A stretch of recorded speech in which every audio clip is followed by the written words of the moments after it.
우리는 살면서 수많은 갈등을 겪습니다. 그 갈등의 대부분은 상대방을 바꾸려는 시도에서 시작됩니다. 배우자를 바꾸려 하고 자녀를 바꾸려 하고 동료를 바꾸려 합니다. 하지만 이 모든 시도는 결국 실패로 끝납니다. 왜냐하면 우리는 다른 사람을 바꿀 수 없기 때문입니다. 한 여성의 이야기를 들려드리겠습니다. 그녀는 결혼 후 남편을 바꾸려고 노력했습니다. 남편은 집에 오면 소파에 누워 텔레비전을 보는 것을 좋아했습니다. 그녀는 남편이 더 활동적이고 사교적이길 바랐습니다. 주말마다 어딘가로 나가자고 했고 친구들을 만나자고 제안했습니다. 남편은 처음에는 따라갔지만 점점 지쳐갔습니다. 그는 집에서 쉬는 것이 좋았고 조용한 시간이 필요했습니다. 아내는 계속해서 남편을 바꾸려 했고 남편은 점점 더 다쳤습니다. 10년이 지나도록 그들은 이 문제로 싸웠습니다. 어느 날 그녀는 상담사에게 이렇게 물었습니다. 어떻게 하면 남편을 바꿀 수 있을까요? 상담사는 조용히 대답했습니다. 당신은 남편을 바꿀 수 없습니다. 다만 이해할 수는 있습니다. 이 말은 그녀에게 큰 충격이었습니다. 평생 남편을 바꾸려고 노력해왔는데 그것이 불가능하다니 말입니다. 하지만 동시에 해방감을 느꼈습니다. 더 이상 남편을 바꾸려고 애쓰지 않아도 된다는 것이 말입니다. 그녀는 남편을 이해하기 시작했습니다. 남편의 성격과 그가 필요로 하는 것을 받아들였습니다. 그러자 신기한 일이 일어났습니다. 남편이 조금씩 변하기 시작한 것입니다. 억지로 바꾸려 했을 때는 더욱 완고해졌던 남편이 이해받는다고 느끼자 스스로 변하기 시작했습니다. 가끔은 먼저 외출을 제안하기도 했고 그녀의 친구들을 만나는 것도 기꺼이 함께 했습니다. 사람은 강요로는 변하지 않습니다. 하지만 이해받을 때 스스로 변할 수 있습니다. 부처님께서는 모든 존재를 있는 그대로 보라고 가르치셨습니다. 우리가 보고 싶은 모습이 아니라 실제 모습을 보라고 하셨습니다. 이것이 진정한 이해의 시작입니다. 우리가 누군가를 바꾸려 하는 이유는 무엇일까요? 그것은 우리의 기대와 상대방의 모습이 다르기 때문입니다. 우리는 상대방이 우리가 원하는 방식으로 행동하길 바랍니다. 하지만 모든 사람은 서로 다릅니다. 서로 다른 배경에서 자랐고 서로 다른 경험을 했고 서로 다른 가치관을 가지고 있습니다. 이 차이를 인정하지 않고 내 방식을 강요하는 것이 갈등의 시작입니다. 한 아버지의 이야기가 있습니다. 그에게는 20살 된 아들이 있었습니다.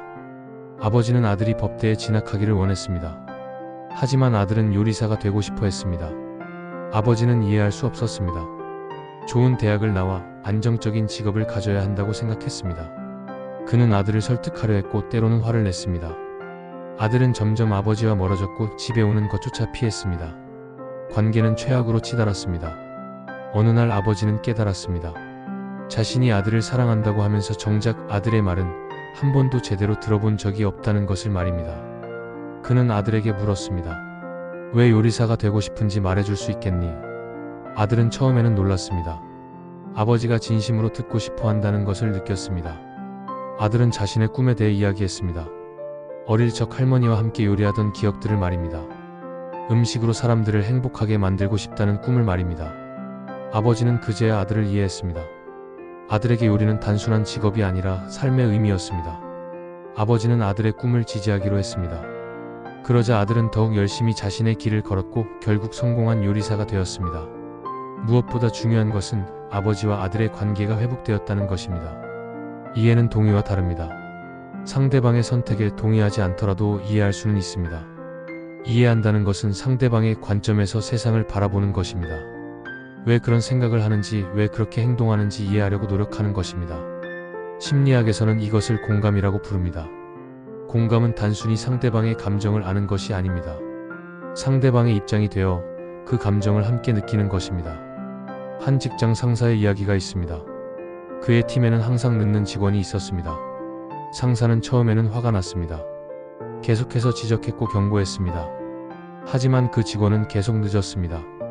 어느 날 상사는 그 직원과 조용히 대화를 나누었습니다. 비난하지 않고 진심으로 물었습니다. 무슨 일이 있는지 말해줄 수 있겠냐고 말입니다. 직원은 망설이다가 사정을 이야기했습니다. 최근 아내가 병에 걸려 매일 아침 병원에 데려다 주어야 한다고 말입니다.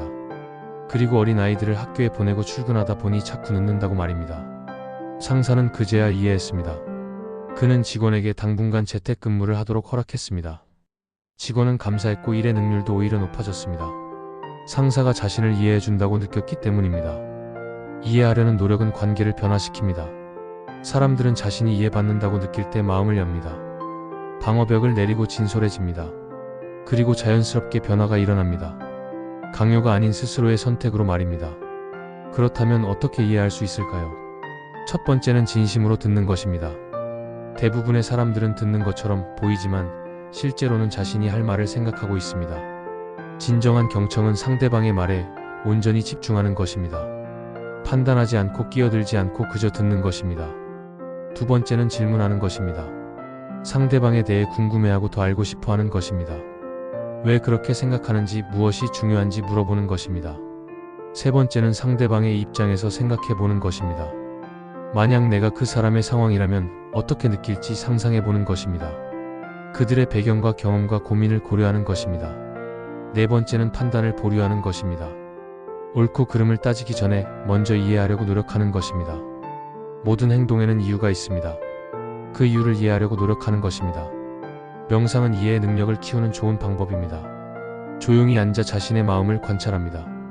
내가 왜 이런 생각을 하는지, 왜 이렇게 반응하는지 살펴봅니다. 자신을 이해할 수 있을 때 다른 사람도 이해할 수 있습니다.